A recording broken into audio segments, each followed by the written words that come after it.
Hi everyone. Last week we talked about unlocking your team's potential using the Power Act framework. Hopefully you downloaded that framework and starting to put it into action. Today I want to pose a simple but important question. Are you developing leaders or just relying on them? The reason I ask is because we work with companies across multiple industries and train frontline employees and mid-level leaders nationwide, giving us an unfiltered view of culture in the field. One thing becomes obvious fast. The perception gap between owners, executives, and mid-level managers in the restoration industry is wider than anywhere else we work. At the top, the language sounds right. We invest in our people. There's opportunities here. There's a future. But the people doing the work tell a different story.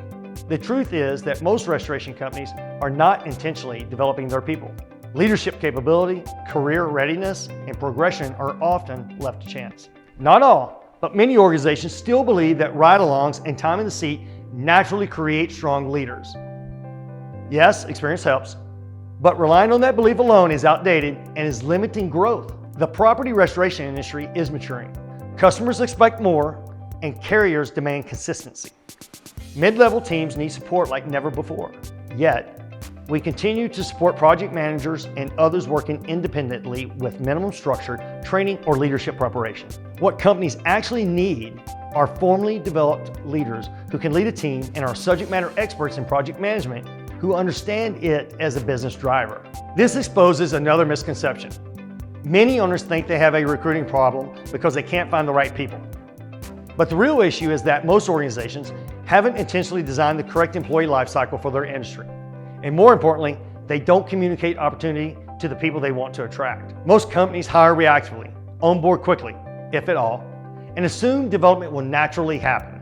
It doesn't.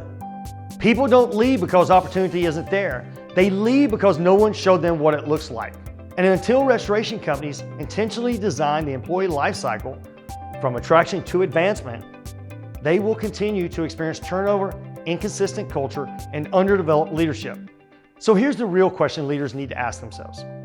Are your people being developed, or are they simply being relied on? Do your mid-level managers know what growth looks like inside your organization? Could they explain their next step?